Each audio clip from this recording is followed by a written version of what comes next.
made 510. This is just gonna be the last pull to just make sure it's consistent.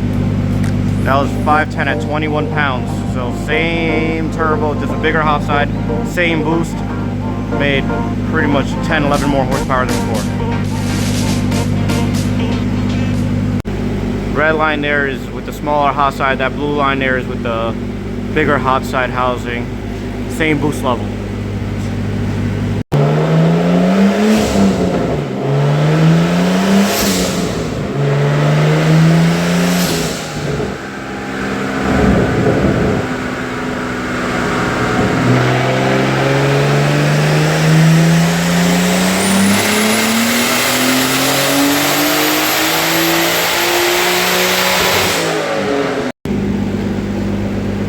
That's 515 horsepower, guys.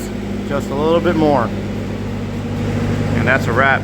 If you guys are interested in the kit, make sure to reach out.